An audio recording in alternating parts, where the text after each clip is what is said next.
80 का दशक हम में से कईयों के जीवन का ऐसा गोल्डन पीरियड था जिसके साथ हमारी खूब यादें जुड़ी हुई हैं। ये वो दौर था जब आमदनी कम थी लेकिन खुशियां ज्यादा थी, सुविधाएं कम लेकिन सुकून ज्यादा था, परिवार में लड़ाइयां कम एकता ज्यादा थी, रिश्तेदार भले ही मीलों दूर रहते थे लेकिन रिश्तों में नजदीकियां ज्यादा थी। मोहल्ले में सिर्फ एक या दो घरों में ब्लैक एंड व्हाइट टीवी हुआ करती थी लेकिन उसमें रामायण देखने पूरा मोहल्ला इकट्ठा हो जाता था। शाम के खाने का पता भले ही ना हो लेकिन घर आया मेहमान भूखे पेट नहीं जाता था, फिर चाहे वो समधी हो या भिखारी बाबा, भूखे को निवाला खिलाना जिम्मेदारी माना जाता था। कहते हैं कि गुजरा जमाना लौट कर नहीं आता, लेकिन हम कुछ पलों के लिए समय के पीछे जाकर उस जमाने की यादों को जरूर ताजा कर सकते हैं। और आज के इस खास पेशकश में हम आपको ले चलेंगे समय से 4 दशक पीछे और दिखाएंगे 80 के दशक के भारत की वो तस्वीर जिसे आप देखकर कहेंगे कि वाह, उस समय का भारत कितना सुनहरा था, जिसने तरक्की की सीढ़ियां चढ़कर आज दुनिया में अपना नाम रोशन किया है। हम उस दौर के लोगों का रहन सहन, कमाई, महंगाई और कुछ ऐसी दुर्लभ तस्वीरें देखेंगे जो आपकी आंखों में खुशी के आंसू के साथ चेहरे पर बड़ी मुस्कान ला देंगी। तो चलिए चलते हैं इस सुहाने सफर पर। ग्रामीण जीवन 80 के दशक में भारत के ग्रामीण इलाकों में कुछ ज्यादा बदलाव नहीं आया था। आजादी के 30 सालों बाद भी वहां के लोग ज्यादा पढ़े लिखे नहीं थे। ज्यादातर ग्रामीण परिवार खेती पर ही निर्भर रहा करते थे। गांव में लोगों के मकान भले ही कच्चे हों लेकिन बड़े सुकून से उन मकानों में लोग रहते थे, जबकि आज बंगले में रहने वाले लोग भी सुकून से नहीं रह पाते। उस दौर के कच्चे घरों में खिड़कियों के नाम पर दीवारों में सिर्फ बड़ा सा छेद हुआ करता था जहां से सूरज की रोशनी आकर घर में उजाला फैला देती थी।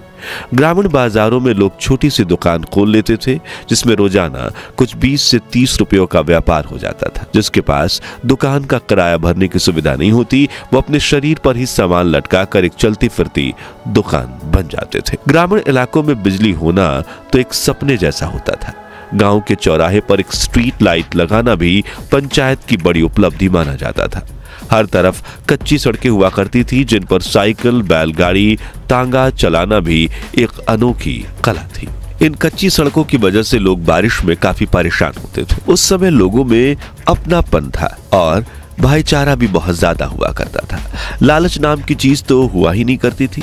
खान पान देसी होने की वजह से लोग ज्यादा बीमार नहीं पड़ते थे और अगर कोई बीमार पड़ जाए तो उन्हें गांव के बड़े बुजुर्ग औषधि देकर चंद घंटों में दुरुस्त बना देते थे। गेहूं घरेलू चक्की में पीसे जाते थे, खाना लकड़ी जलाकर मिट्टी के चूल्हे पर बनाया जाता था और चरखा चलाकर कपड़े बुने जाते थे। मित्रों, उस जमाने में ना तो इंटरनेट था और ना ही लोगों के पास इतनी ज्यादा जानकारियां थी। मतलब लोगों की दुनिया बहुत ज्यादा लिमिटेड हुआ करती थी। दिल्ली में रहने वाले शख्स को राजस्थान के लोगों के जीवन के बारे में कुछ खास जानकारी नहीं थी और जिस व्यक्ति को दुनिया में क्या क्या हो रहा है इस बारे में जानकारी होती थी उन्हें गांव का सबसे होशियार व्यक्ति माना जाता था। वाकई में उस दौर की बात ही अलग थी, क्योंकि तब रिश्तों में प्यार मोहब्बत था, लाज शर्म और लिहाज रखा जाता था। चारों ओर घने जंगल थे और आज की तुलना में लाखों गुना साफ सफाई थी, सड़कों पर भी, लोगों के दिलों में भी। शहरी जीवन सन 1981 में भारत का साक्षरता दर महज 43% था, लेकिन अब लोगों को पढ़ाई की अहमियत समझ में आने लगी थी। इसलिए सुविधाएं न होने के बावजूद बच्चे सरकारी स्कूल या गली नुक्कड़ के मास्टर जी के पास पढ़ने जाते थे। जैसे कि कोलकाता की इस तस्वीर में बच्चे धूप में एक पुरानी लकड़ी की खटिया पर बैठकर पढ़ाई कर रहे हैं। वह इस दुर्लभ तस्वीर में यूनिफॉर्म पहने स्कूल जा रही बच्चियों चूहों को दाना खिला रही हैं और ये दीवार पर इंग्लिश सिखाने की एडवर्टाइजमेंट्स लगी हुई है। मित्रों, आज फूड और ग्रोसरी डिलीवरी और टेक्नोलॉजी की काफी बड़ी उपलब्धि माना जा रहा है, लेकिन ये कॉन्सेप्ट तो सालों पुराना है। जब रोज सुबह दूध वाले भैया एक ही समय पर घर की घंटी बजाते थे और बिना मिलावट के गाय भैंस का ताजा दूध डिलीवर कर जाते थे। उस वक्त शहरों में हिंदुस्तान, अम्बेसडर और पद्मिनी जैसी गाड़ियां सड़कों पर काफी दिख जाती थी, लेकिन जिनके पास गाड़ी खरीदने जितनी आमदनी नहीं होती थी वो या तो अपनी साइकिल खरीद लेते थे या फिर साइकिल वाले तांगे पर पर सफर करते थे। देश विदेश में ब्रांड्स की काफी कमी थी, इसलिए गर्मियों में सड़क किनारे कच्चा सोडा या गोली सोडा काफी बिका करती थी। घर घर में 24 घंटे पानी नहीं आता था, बल्कि मोहल्ले में पानी निकालने के लिए हैंडपंप लगा होता था। सुबह सुबह गली के नुक्कड़ पर दादा लोग अखबार लेकर बैठ जाते थे, क्योंकि देश दुनिया की जानकारी पाने का वही एकमात्र जरिया था। उस दौर में कई परिवार के सभी लोग छोटे मोटे काम किया करते थे, जैसे कि सिलाई, सब्जी बेचना, जूते पॉलिश करना, तांगा चलाना वगैरह, क्योंकि उस दौर में आज की तरह दिखावा करने का कोई ट्रेंड नहीं था और लोगों के लिए कोई भी धंधा छोटा बड़ा नहीं था। बस मेहनत से 2 रोटी कमाने का जरिया था। कमाई और महंगाई। 80 का दशक, ये वो दौर था जब देश को आजाद हुए काफी कम समय बीता था। राजनीति में काफी ज्यादा उथल पुथल मची हुई थी। इंदिरा गांधी सरकार ने देश में 21 महीनों की इमरजेंसी लगाई थी, जिससे देश के करोड़ों लोग इतने परेशान हो चुके थे कि कहा जाता है कि आपातकाल के बाद देश में कांग्रेस सरकार के खिलाफ बिजली का खंभा भी चुनावी मैदान में उतर जाता तो जनता उसे भी जिता देती, और हुआ भी यही था। सन 1977 में देश में पहली बार गैर कांग्रेसी जनता पार्टी की सरकार बनी। मोरारजी देसाई, जगजीवन राम, चौधरी चरण सिंह समेत पार्टी के कई नेताओं में प्रधानमंत्री बनने को लेकर तकरार होने लगी और इंदिरा गांधी भी संसद में अपनी वापसी की तैयारियां कर रही थी। कुल मिलाकर राजनीतिक स्तर पर काफी हलचल मची हुई थी और नेता जनता के बारे में सोचने से ज्यादा अपनी कुर्सी बचाने की कोशिश में लगे हुए थे। इसी वजह से देश में महंगाई आसमान की ऊंचाइयों को छू रही थी। सोना चांदी से लेकर दाल चावल तक हर चीज की कीमत में इजाफा आया था। जैसे कि 1980 में 10 ग्राम सोने की कीमत 1330 रुपए थी और जो 1981 में बढ़कर 1800 रुपए तक पहुंच चुकी थी। 1 किलोग्राम चांदी की कीमत 16,000 रुपए थी। पेट्रोल की कीमत 8 रुपए प्रति लीटर थी। इसके बावजूद पेट्रोल पंप के मालिक के लिए दिन में 2000 रुपए का पेट्रोल बेचना भी बड़ी बात थी, क्योंकि उस दौर में यातायात के लिए ज्यादातर लोग पब्लिक ट्रांसपोर्ट का इस्तेमाल करते थे।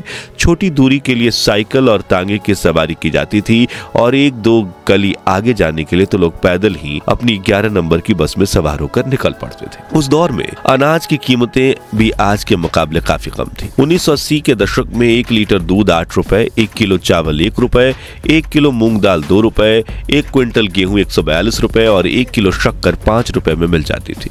हालांकि उस समय के हिसाब से ये कीमतें ज्यादा थी और महंगाई की मार के शिकार हुए लोगों के लिए 2 वक्त की रोटी कमाना भी टेढ़ी खीर था। रिपोर्ट्स की माने तो उस दौर में एक व्यक्ति की 1 महीने की औसतन कमाई सिर्फ 100 से 200 रुपए के बीच हुआ करती थी, जिससे वो अपने परिवार की जरूरतों को पूरा भी कर लेते थे। फिल्मी जगत। दोस्तों, 21वीं सदी की ज्यादातर अभिनेत्रियां प्लास्टिक सर्जरी और ढेर सारे मेकअप के साथ जब रिवीलिंग कपड़े पहनती हैं तभी उन्हें फिल्मों में काम मिल पाता है। लेकिन 1980 के दशक की अभिनेत्रियां बिना किसी आर्टिफिशियल मेकअप के इतनी खूबसूरत दिखती थी कि लोगों के दिलों पर राज करती थी। फिर चाहे वो रेखा हो, सोनी राजदान हो, भानुप्रिया हो या मंदाकिनी। और स्क्रीन पर आप जिस एक्ट्रेस की तस्वीर देख रहे हैं वो उस समय की मॉडर्न एक्ट्रेस तनुजा मुखर्जी है, जो काजोल और तनीषा मुखर्जी की मां है। तनुजा ने हिंदी, मराठी, बंगाली, गुजराती फिल्मों में काम किया था और खूब नाम कमाया।